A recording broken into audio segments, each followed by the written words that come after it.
Bonjour à tous et bienvenue dans Tech24. Nous sommes de sortie cette semaine à la Gaîté Lyrique à l'occasion de Futur en scène, le festival du digital en Île-de-France. Vous le verrez, nous serons entourés d'un invité VIP. Il a inventé le web il y a 25 ans. Aujourd'hui, il se bat pour le droit des citoyens d'Internet qu'il a aidé à enfanter. Sir Tim Berners-Lee sera l'invité de Tech24. Et puis, Guillaume Gralet du magazine Le Point nous rejoindra pour le débrief. Aux armes, citoyens du web, c'est parti. Sir Tim Berners-Lee est avec nous aujourd'hui. Merci beaucoup d'être là. Avec plaisir. Lorsque vous travailliez dans les laboratoires du CERN à Genève sur le protocole du World Wide Web, aviez-vous anticipé la révolution politique et technologique que vous étiez en train de créer? Pour moi, ce n'était pas une révolution politique à l'époque, peut-être sociale. Il s'agissait de connecter les gens entre eux, de créer une technologie qui permettrait à des gens éloignés de travailler ensemble, pour leur permettre de collaborer. Vous avez donné naissance à un enfant plutôt turbulent. Maintenant qu'il a 25 ans, pensez-vous que le web soit entré dans l'âge adulte ou qu'il est encore adolescent? Je pense qu'il a passé de nombreuses années à se comporter comme un adolescent, à tester ses limites, voir ce qui marche, ce qui ne marche pas. Aujourd'hui, après 25 ans, si on utilise cette analogie, en le comparant à un enfant, je pense qu'il est passé à l'âge adulte, oui. C'est un adulte qui réfléchit à ses droits. Nous pouvons désormais réfléchir à nos droits et nos responsabilités. Alors justement, parlons de ces responsabilités, de ces droits et de la vie privée sur le web. La France s'est dotée d'une loi sur la protection des lanceurs d'alerte. Le Parlement va débattre de l'asile politique qu'on pourrait accorder à Edward Snowden. Pensez-vous que l'Europe ou la France puissent défier les États-Unis sur la question d'Edward Snowden? Je pense qu'il est important de parler des droits sur Internet, de la censure et de la protection de la vie privée de manière globale, pas seulement en parlant d'Edward Snowden.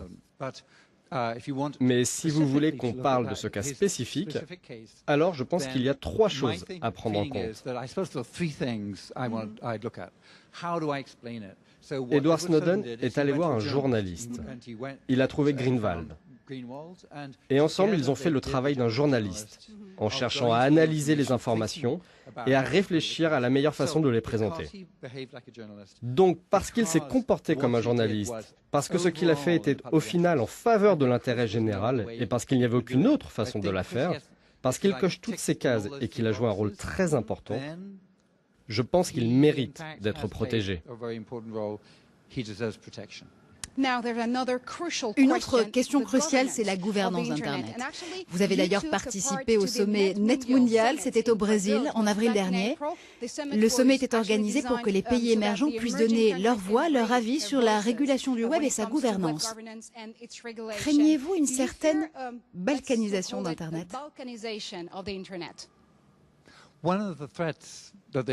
La fragmentation d'Internet a toujours été une menace. Quand vous naviguez sur Internet, vous n'avez aucune idée des frontières nationales. Internet a été conçu sans l'idée de nation. Le développement incroyable du web depuis ces 20 dernières années a été possible parce qu'il y a cette ouverture.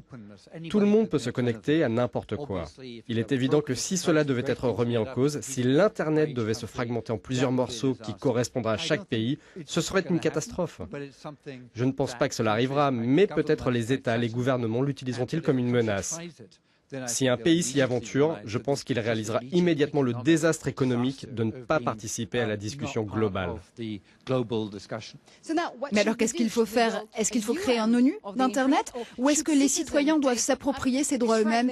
Vous avez notamment créé un mouvement Web We Want, le web que nous voulons, pour, je cite, un Internet universel, libre et ouvert. Oui, je veux qu'Internet soit universel, libre et ouvert. Comment y parvient-on? Eh bien, des organisations comme le World Wide Consortium, la Web Foundation, l'Internet Society, sont des organisations qui travaillent les unes avec les autres. Comme l'Internet Task Force ou l'ICANN, elles s'occupent toutes de différentes parties du web. Ce sont des organisations dont les parties prenantes sont multiples, car elles ne représentent pas uniquement les gouvernements, les universités ou les geeks. Il n'y a personne en particulier, mais bel et bien plusieurs couches de la société qui y sont représentées. Ce type d'organisation accepte les idées de tous, parle à tout le monde, d'égal à égal. C'est un système qui fonctionne aujourd'hui et je pense que nous devons apprendre à le rendre plus puissant et à construire la future gouvernance du web dans ce type de système plus complexe où les organisations multiples parties prenantes sont nombreuses. Tout ne doit pas être décidé par le sommet, même si les gouvernements sont impliqués. Là, ils sont au même niveau que les autres. Parlons un peu de l'open data. La France vient de rejoindre l'Open Data Government. Cette initiative essaye d'améliorer la transparence et l'efficacité des gouvernements et des administrations. L'open data peut-il sauver ou du moins améliorer la démocratie ? L'open data fait partie de mon travail. Rendre les données gouvernementales accessibles favorise la transparence. Si vous pouvez connaître les dépenses de chaque département à une centaine d'euros près et voir comment vos impôts sont utilisés, cela améliore la façon dont la confiance se construit entre le gouvernement et les citoyens. Et ça encourage au moins le gouvernement à collaborer davantage avec les gens sur la manière dont ils dirigent le pays. Donc je pense que cette transparence est très bonne, mais il y a également un gros avantage économique. Si les données sur les horaires des trains sont disponibles, si vous avez une application qui vous permet ensuite de traverser le pays grâce au transport public, tout le monde en tire parti et le pays va plus vite. Le bénéfice économique est énorme. Pour terminer, comment voyez-vous le web évoluer dans les 25 prochaines années ? Je pense que j'aimerais que l'ouverture dont nous avons bénéficié, que cette ouverture soit renforcée. J'aimerais qu'on puisse se connecter à n'importe qui, sans discrimination. Que ce soit une valeur écrite, sanctuarisée dans la loi, comme une Magna Carta, une déclaration des droits. Et j'aimerais que les innovations exceptionnelles qui nous ont amené toutes ces choses si excitantes se poursuivent d'une manière aussi intense à l'avenir. Sir Tim Berners-Lee, merci pour votre analyse et ce plaidoyer pour les citoyens du web.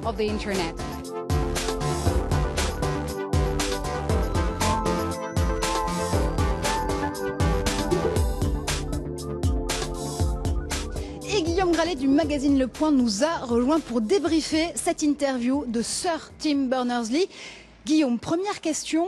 Berners-Lee dit très clairement qu'il faut protéger Edward Snowden. Pourtant, il ne semble pas aller jusqu'au bout des choses. Aujourd'hui, qui est en mesure, quel État est en mesure de faire face aux États-Unis et de réellement protéger Edward Snowden? Je rappelle que son asile en Russie se termine à la fin du mois de juillet.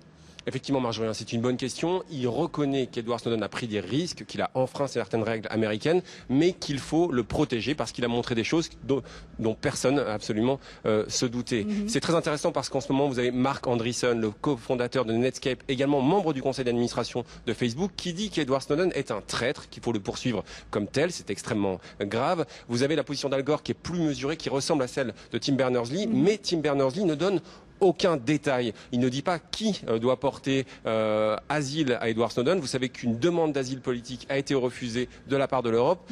Tim Berners-Lee ne dit pas s'il va rencontrer les chefs de gouvernement européens pour leur demander s'ils sont en mesure, la France ou l'Angleterre par exemple, de fournir l'asile politique à Edward Snowden. Autre thématique, et elle nous est chère évidemment ici dans Tech 24, c'est celle de la gouvernance d'Internet. On sent un Berners-Lee un peu tiraillé entre son envie de donner, d'offrir aux citoyens du web, qu'il a enfanté si j'ose dire, ce droit de bâtir une constitution et en même temps le fait de se dire que les États ont quand même leur rôle à jouer dans cette régulation, dans cette gouvernance Internet. Là aussi, où en est-on ?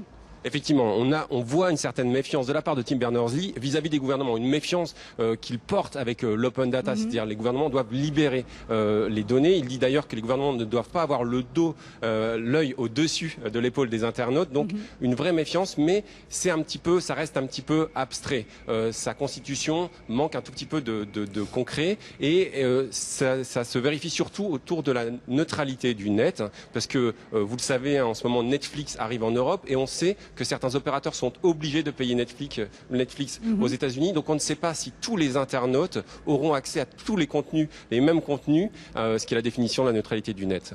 Dernière thématique, si on revient sur ces 25 ans du web, quand même aujourd'hui il y a encore une grande partie de l'humanité qui n'est pas connectée au réseau. Est-ce que le web finalement est si populaire que ça ?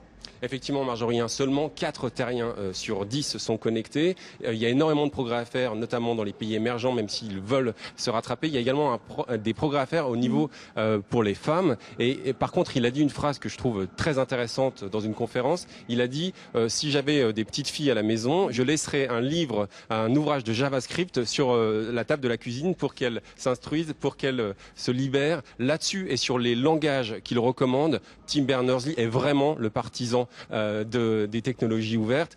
Il manque peut-être juste une feuille de route un peu plus concrète pour qu'il soit tout à fait écouté dans le monde entier. Dites donc, je vous trouve bien critique vis-à-vis du père fondateur ou du web. Je suis exigeant parce que c'est une personne que j'aime beaucoup, quelqu'un qui est très humble. Il a fait l'amitié de venir nous voir. Ce qui est intéressant, c'est qu'il est francophone, très ouvert sur le monde. Une personne à suivre, un petit peu idéaliste, donc c'est pour ça qu'on lui donne quelques conseils. Allez, merci quand même Guillaume pour votre perspective. Et vous l'avez compris, c'est presque la fin de cette émission. Merci à vous de l'avoir suivi. On se retrouve comme chaque semaine sur Facebook et sur Twitter pour commenter ensemble l'actualité numérique avec le hashtag Tech24. Et on se quitte avec ces dernières images de Futur en scène, de la gaieté lyrique et des coulisses de l'interview de Tim Berners-Lee. Restez connectés, on se retrouve la semaine prochaine dans Tech24.